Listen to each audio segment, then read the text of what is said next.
Fear of success is just as paralyzing as fear of failure, and it's why you keep starting projects and never finishing them. Sometimes I still hear the voice in my head that screams you're not enough, that you're lazy, undisciplined, and why can everybody else follow through but me? Why do I have so many unfinished projects that I'm genuinely interested in, but I just can't seem to bring myself to finish? Why do I feel stagnant? And what if I told you you are just scared to succeed? I know you're probably like, that doesn't make any sense at all because you want to succeed. So why would I be scared of accomplishing my own goals, right? The problem is that fear doesn't always show up as you would expect it to. Research also suggests that internal factors such as negative experiences, poor self-efficiency or lack of self-belief, shyness, social anxiety, imposter syndrome, fear of backlash, emotional dysregulation.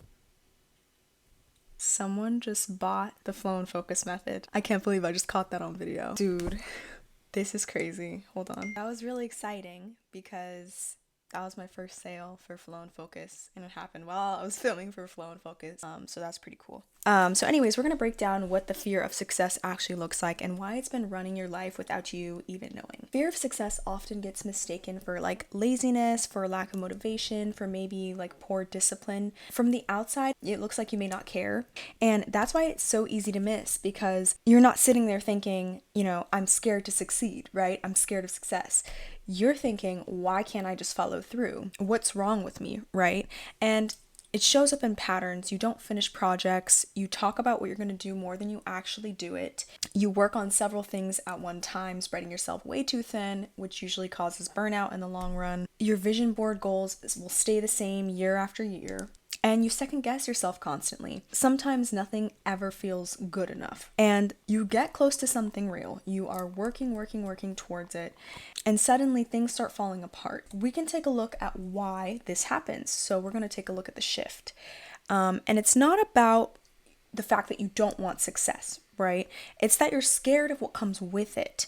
Fear of change. Because if this works, my life will look completely different, right? And so you might have the fear of losing people. You might have the fear of what it looks like to outgrow people you love, the fear of obligation and keeping up with maintaining a new lifestyle, right? And underneath all of that, if you take all of that away, you have this deep insecurity. I think that most people have inherently. Am I worthy? Am I good enough? And most people aren't, so scared of success itself, right? They're scared of what happens after. And they picture themselves where they're at right now in the life that they, see themselves in, or in a different reality. So that dissonance automatically makes you pull back because it's unfamiliar and uncomfortable. And it's not just a mindset thing, right? We can, again, we have this lady here. Her name's Elizabeth Gilbert. She wrote Eat, Pray, Love. And after that blew up, she talked about not the fear of failure of her book, but she talked about the fear of success. And I think that's interesting because she says she had feared what comes next, like the pressure to constantly top herself, top her work, the expectations of, always producing something good because you've set the bar, right? And I think that constant question of, is this level of success sustainable? She questioned that, and it literally paralyzed her creativity. And I'm sure a lot of you can relate. I can myself. So there's also research showing that this is not, a rare case. Again, this is relatable. We can all kind of feel this. And the research shows that 65% of people imagine negative consequences when they picture success. As we talked about, the loss of relationships, the increased pressure, and the backlash. And so the expectations, they may even not be able to carry right now. And so when your brain associates success as a threat to your ego and your identity, it does the only thing it knows how to do, which is protect you. And it will pull back into a place of safety. And so safety can look different. It can be planned. It can be overthinking sometimes.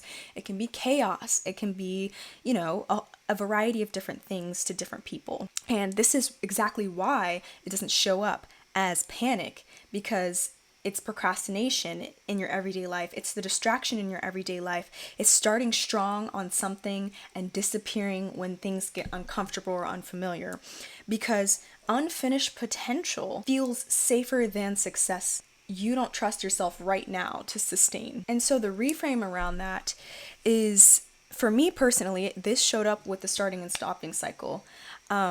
I'm glad I kind of got my first sale during this video, I want to mention as well, because prior to putting Flow and Focus out, I've had a plethora of different digital products, just anything in the digital landscape I've kind of tried. I've tried the digital products, I've tried social media consulting, I've tried being an fashion influencer, I've tried all of it.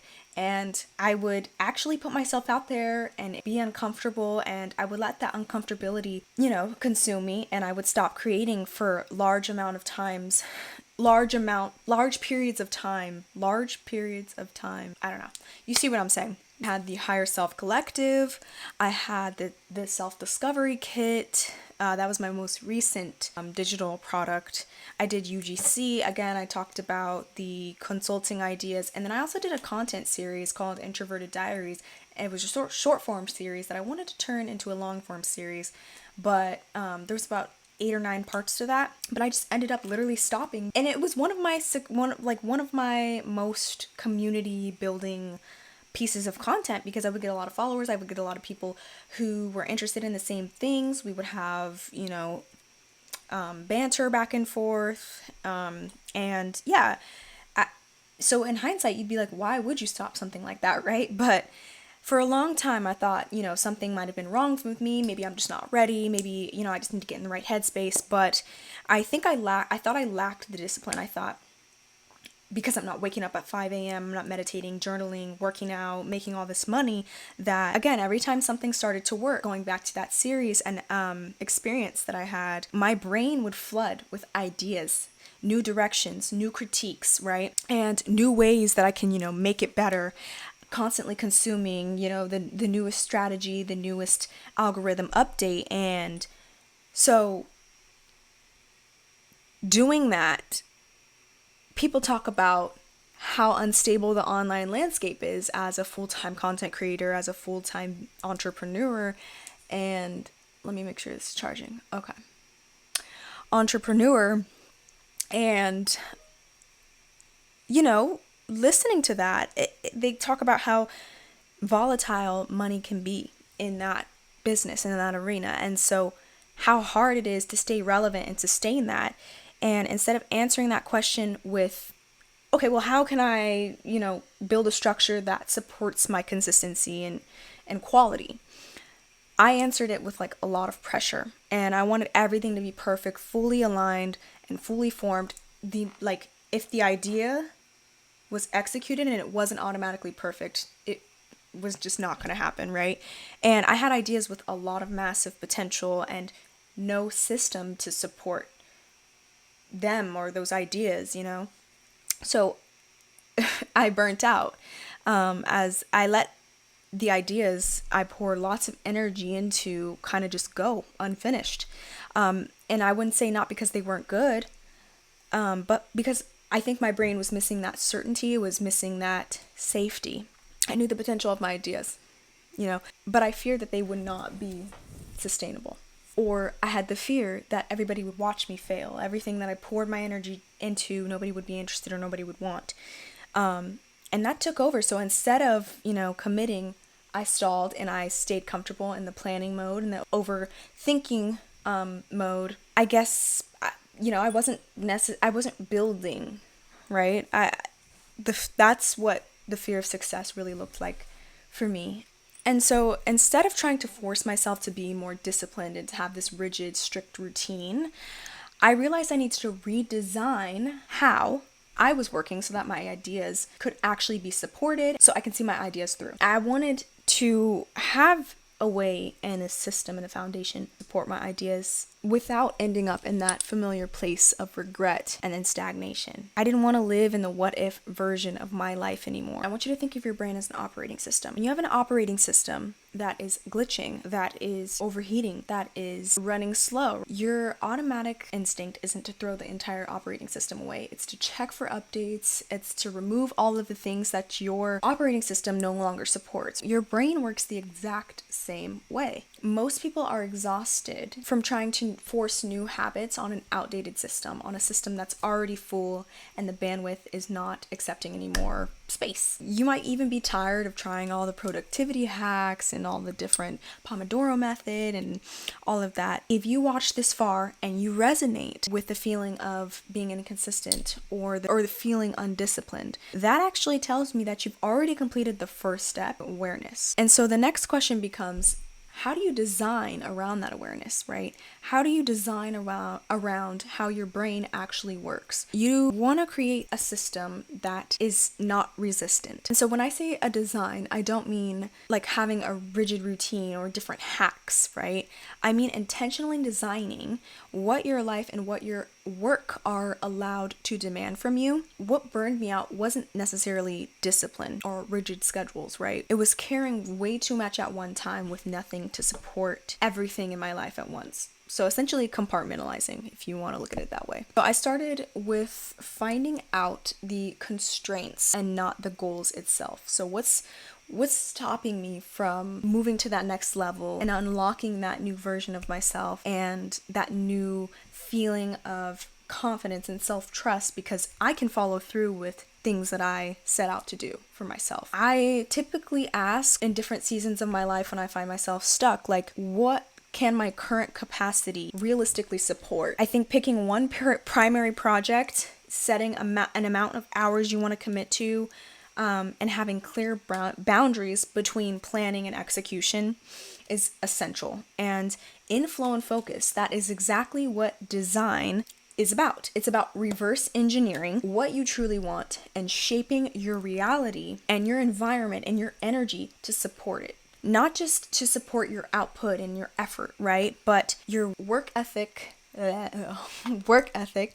your well-being, your long-term vision, right? And so you are essentially designing certainty.